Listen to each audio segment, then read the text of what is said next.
अस्सलाम वालेकुम दोस्तों, जैसा कि आप जानते हैं राशिद बाबा जी, उम्मीद होगी सारे बहन भाई खैरियत से होंगे। दोस्तों रघुपुरम में कल एक अफसोसनाक वाकया हुआ है। दोस्तों जैसे आस्था माँ ने कहा था कि मैं एसएसपी के दफ्तर जाऊंगी उससे मिलने के लिए, इस भगोड़ी के लिए, अगर ये भगोड़ी की ये नहीं हमारी ये बात सुनेंगे तो मैं वहां पे धरना दूंगी।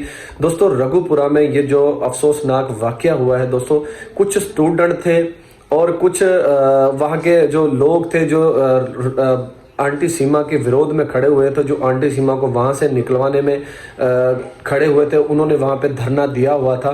तो दोस्तों वहाँ पे पुलिस एहलकारों ने, रघुपुरा के जो थाने वाले हैं, उन्होंने उन पे अत्याचार किया। बिल्कुल दोस्तों, उन्होंने उनके ऊपर अत्याचार क्यों किया दोस्तों? वो उस भगोड़ी के विरोध में खड़े हुए थे, उस भगोड़ी को निकालने के लिए वहां पे खड़े हुए थे ताकि वहां से इसको निकाल दिया जाए।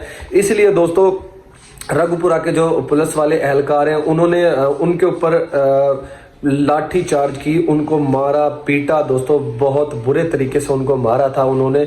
और एक उस भगोड़ी के लिए, एक उस 420 के लिए वो अपने मुल्क के लोगों के ऊपर ये काम कर रहे हैं। दोस्तों ये पाकिस्तान के खिलाफ इस भगोड़ी को इस्तेमाल करेंगे या इसको कोई पॉलिटिशियन में लेके आएंगे, ये इस भगोड़ी को क्या इसको क्या करेंगे? इस एक कमीनी औरत के लिए, एक इस जाहिल औरत के लिए वो इन लोगों के ऊपर अत्याचार कर रहे हैं, अपने भारत वाले लोगों के ऊपर अत्याचार कर रहे हैं। दोस्तों आस्था माँ ने जैसे आवाज उठाई थी कि मैं इसको यहाँ से निकलवा के रहूंगी, तो आस्था माँ भी एक दफा चुप होके बैठ गई है।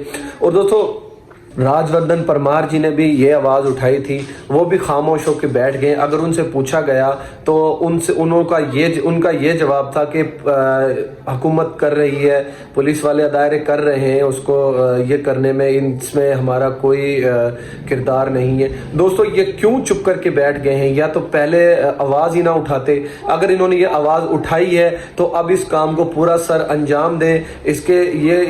इनके घाटा है या वादा है इनकी ज़िंदगी में, तो इनको चाहिए कि ये जो इनने आवाज उठाई थी, इस आवाज को बुलंद करें और इस भगोड़ी को वहां से डिपोर्ट करवाएं या उसको सजा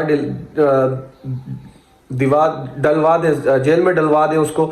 इसको सजा तो दोस्तों होनी चाहिए। दोस्तों ये कितने बेवकूफ लोग हैं, एक उस भगोड़ी के पीछे, उस 420 के पीछे लग के, और एक जब से ये इस पाकिस्तान से गई है तब से ये लोगों के ऊपर अत्याचार कर रहे हैं ये पुलिस वाले। दोस्तों इनको सोचना चाहिए, एक उस भगोड़ी के लिए, अपने वहां पे जो रघुपुरा के लोग हैं उनके ऊपर अत्याचार कर रहे हैं। दोस्तों बीच में स्टूडेंट भी थे जिनको इन्होंने मार पिटाई की, लाठी चार्ज की और बहुत ज्यादा मारा था उन लोगों को, और वो फूट फूट के रो रहे थे और इनको बदवा दे रहे थे इन पुलिस वाले एहलकारों को और इस भगोड़ी सीमा को।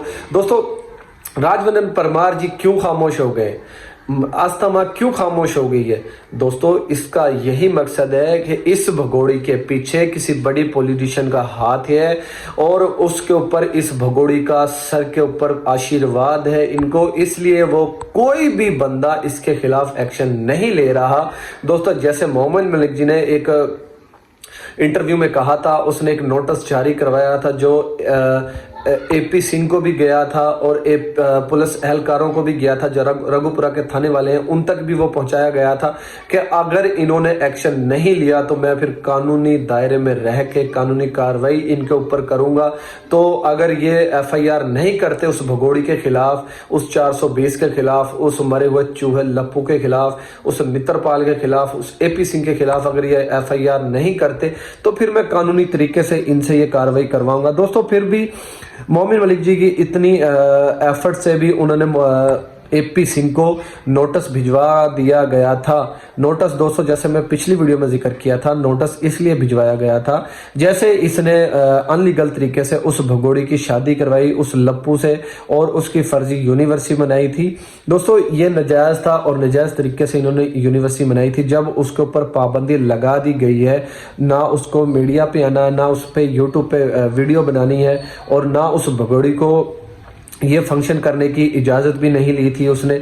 जब मोमिन मलिक जी ने 20 इसके ऊपर सज़ा मुकर्रर करवा दी थी, तो फिर इन लोगों को, इस भगोड़ी को, इस लप्पू को, इस मरे हुए चूहे को और नित्रपाल को और मरे हुए AP सिंह को क्या ज़रूरत थी ये कांड करवाने की, ये इसकी फर्जी यूनिवर्सिटी बनाने की। तो इसकी सज़ा ये भुगतेंगे ज़रूर, इंशाल्लाह ताला ये ज़रूर भुगतेंगे। ये मोमिन मलिक जी ने वाजिया कह दिया था। दोस्तों, हमें जो राजवर्धन परमार जी की समझ नहीं आ रही, राजवर्धन परमार जी क्यों खामोश हो गए? हालांकि राजवर्धन परमार जी क्या डर गए हैं? राज परमार जी के ऊपर इन्होंने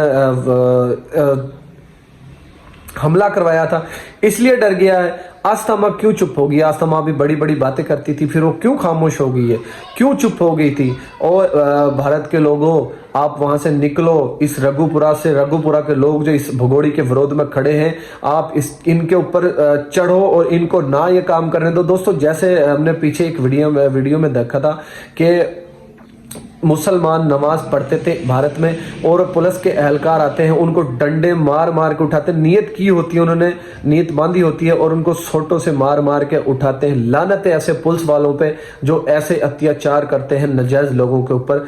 आपको ये जेबा नहीं देता एक मुसलमान के ऊपर आप छोटे डंडे आप बरसा रहे हो। नमाज वो पढ़ रहा था और आपने उसकी नीयत तोड़वा दी और उसको डंडों से मार रहे थे।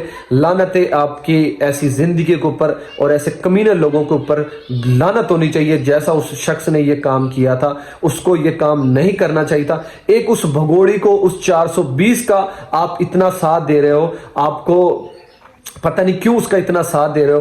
क्या आपको किसी पॉलिटिशियन ने धमकी लगाई हुई है कि आपको नौकरी से निकाल देंगे वो, इसलिए आप ये काम कर रहे हो? दोस्तों, मीडिया वालों को भी धमकाया जाता है वहां पे, जो ये दूसरे मीडिया वाले हैं उनको वहां पे धमकाया जाता है। और जो AP सिंह के ये यूट्यूबर्स 2-2 हज़ार पे AP सिंह ने खरीदे हुए हैं, उनको AP सिंह क्यों आगे लेके आता है, क्यों साथ लेके आता है और क्यों उनके साथ इस भगोड़ी का सपोर्ट करवाता है और इस भगोड़ी की स्पोर्ट में क्यों उनको उस भगोड़ी को फेमस करवा रहा है ये AP सिंह?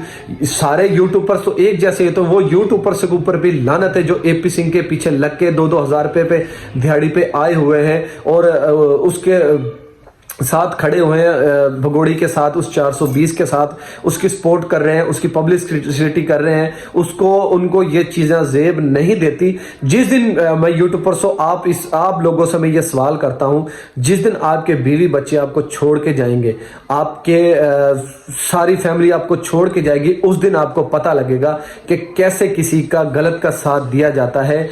और गलत का साथ नहीं दिया जाता, हमेशा सही का साथ दिया जाता है। और जो अनलीगल तरीके से ये आई है, इसको वहां से निकाला जाए। रघुपुरा के लोगों को जो अनलीगल तरीके से आते हैं उनकी ऐसे सपोर्ट थोड़ी की जाती है जैसे आप लोग उसकी सपोर्ट कर रहे हैं। आपको ये चीजें सोचनी चाहिए, आपको इस चीज पे ध्यान देना चाहिए कि एक भगोड़ी भाग के आई है, फिर 4 बच्चों को अगवा करके लेके आई है, किसी की जिंदगी को बर्बाद करके आई है। उस हैदर भाई के जैसे हैदर भाई रो रहा है अपने बच्चों के लिए और अपने बच्चों के लिए खड़ा हुआ है। जो मुमकिन कोशिश है वो हर मुमकिन कोशिश कर रहा है कि हैदर भाई के बच्चे जो हैदर भाई तक पहुंचा दिए जाएं। और वो तो यहाँ पे इस बच्चों के खातिर इस भगोड़ी को फिर भी अपनाने का वो कह रहा है कि मैं इसको अपना लूंगा। इस भगोड़ी को ये चीजें सोचनी चाहिए। ये फिर भी वहां पे जाके फिर भी उसको बदनाम कर रही है, फिर भी उसके नाम को खराब कर रही है। खराब तो इसने उसका नाम कर ही दिया, अपनी फैमिली का नाम खराब कर दिया है, अपने माँ बाप का नाम खराब कर दिया, अपने बहन भाइयों का नाम खराब कर दिया है, अपने रिश्तेदारों का नाम खराब कर दिया है।